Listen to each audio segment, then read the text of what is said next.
C'est un volcan sur lequel les 10 000 personnes, le peuple violet, sont assis avec l'entrée dans cet écrin de rêve des joueurs qui vont vous offrir pour la dernière sortie en championnat avant le Final Four de la Coupe de la Ligue ce week-end à Metz.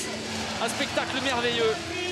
On vous laisse vivre comme il se doit cette communion déjà avec le peuple violet.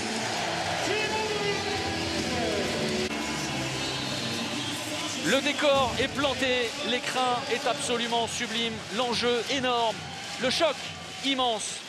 Le HBC Nantes défie le Paris Saint-Germain, le champion de France en déplacement, ici dans cette ALXXL. Steins. Brandy et l'arrêt d'Emile Nielsen. Bien présent, hein, les Nantais dans les duels.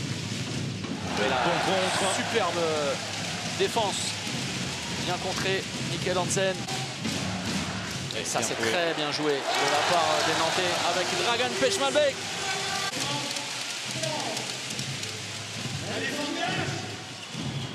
Stopance. Et nouvel arrêt d'Emile Nielsen, toujours sur ce côté préférentiel. Avec la main gauche, Rokovnicek. Un ballon de plus de Dragan Pechmanbek. Brandy, ballon perdu, trop près de Thibaut Brié. Voilà la faute d'Elohim Brandy. Ça, c'est bien joué. Benoît Kounkoud. Et pour la première fois, au quart d'heure, Paris prend la tête dans cette partie.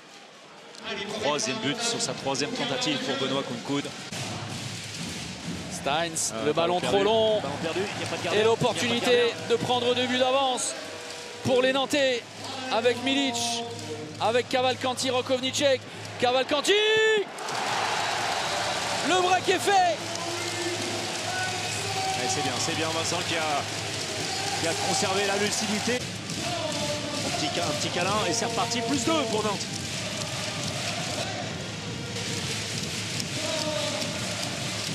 Steins, Brandy.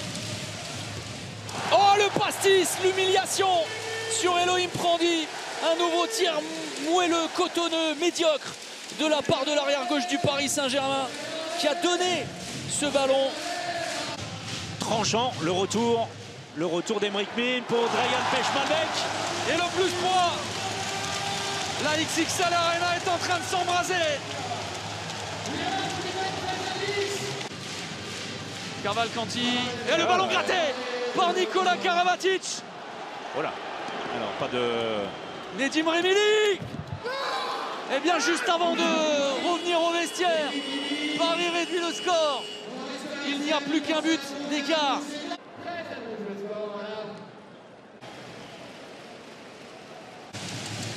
Nouveau ballon de plus 3. L'arrêt de Vincent Gérard. Heureusement pour les Parisiens que Vincent Gérard est dans un soir immense. Cet homme permet pour le moment à Paris d'y croire parce que sincèrement, le PSG est en immense difficulté ce soir face aux Nantais. Le bras est levé. Brié. Au pro. Oh, c'est bien fait. Extraordinaire. Le jeu à la nantaise. Le momentum de cette partie à 11 minutes du terme. Le bras est levé. Avec Brié qui va. L'arrêt de Vincent Gérard. Si précieux, si déterminant. Mikkel Hansen qui n'est pas attaqué. L'arrêt d'Emile Nielsen et le géant Christopance qui sert Mathieu Gréby. Et Gréby toujours efficace. Mathieu Gréby entre les jambes d'Emile Nielsen. Le moment de vérité est proche. Emeric Min. Le service pour Balaguer. Entrée en pivot pour offrir une solution. Regardez ce déplacement comme si vous y étiez une nouvelle fois. Bravo aux équipes de Fred Godard. Oui. Magnifique. Une caméra dans le dos de David Balaguer. Avec Luc Steins, le Danois qui repasse par le Néerlandais. Nedim Remili. Benoît Kounkoud. Encore une fois, Benoît Kounkoud qui est énorme également. François Xavier ce soir. Vous voyez, on l'a vu. Très vite, le croisé, Thibaut Brié. Oh, la passe est difficile. C'était difficile. Heureusement que Valero Rivera a sauté dans le bon tempo. Brié avec Min qui retourne. Ballon gratté par Adama Keita. Oh, la climatisation est énorme dans XXL, le banc parisien est debout. Et Paris va conserver sa série absolument incroyable d'invincibilité en championnat, malgré ce dernier but de Valero Rivera, le 29e, mais ce sera trop tard. Paris bousculé, Paris chahuté, mais Paris libéré. Victoire 30-29 du Paris Saint-Germain, qui vient une nouvelle fois dans les derniers instants, comme à Montpellier, réussir le hold-up. Énorme partie des Nantais qui pourront avoir d'énormes regrets. Mais les Parisiens s'imposent sur le fil et écrasent un peu plus le championnat de France.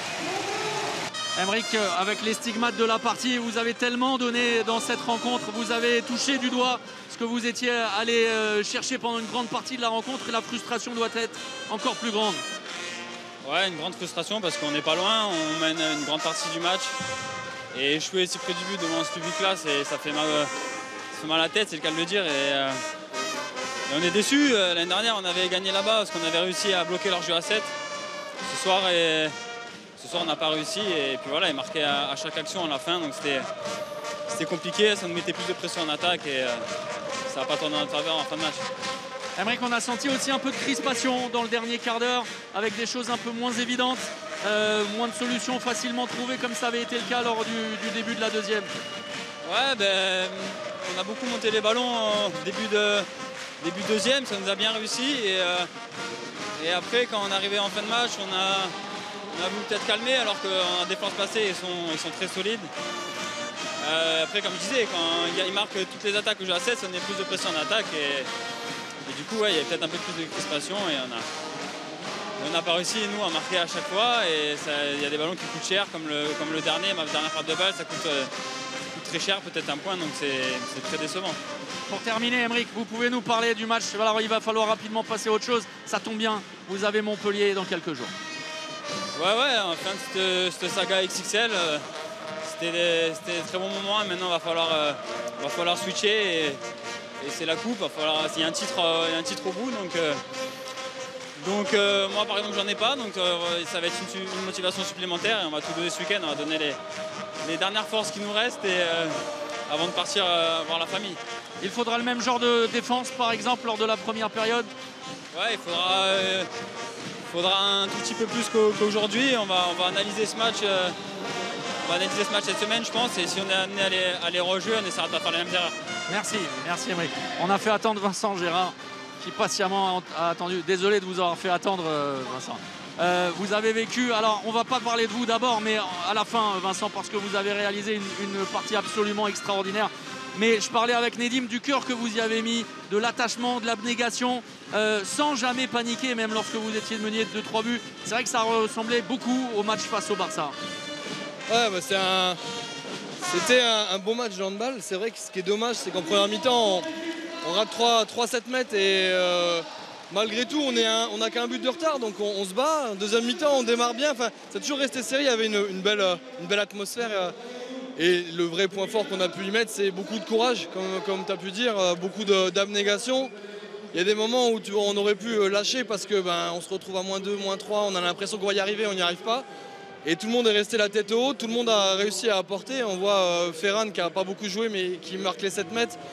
Bon après effectivement moi, je ne suis pas vraiment fan quand on se fait avoir, mais le jeu à 7 nous a servi ce soir et c'est vrai que quand on est mené, même si je le prends dans l'autre sens, quand on mène pendant 50 minutes et qu'on voit l'adversaire qui nous repasse devant à 10 minutes de la fin, on regarde le temps, on se dit putain c'est dur quoi. Donc on savait que si on avait réussi à les tenir, si on réussissait, c'est pas facile ce mot. Vu ce que vous avez fait ce soir, ça va, hein, c'est bon. Mais si on réussissait à les accrocher jusqu'au Money Time, ça pouvait tourner en notre faveur malgré les blessures, avec l'expérience des joueurs qu'on a et ça a fait le taf ce soir.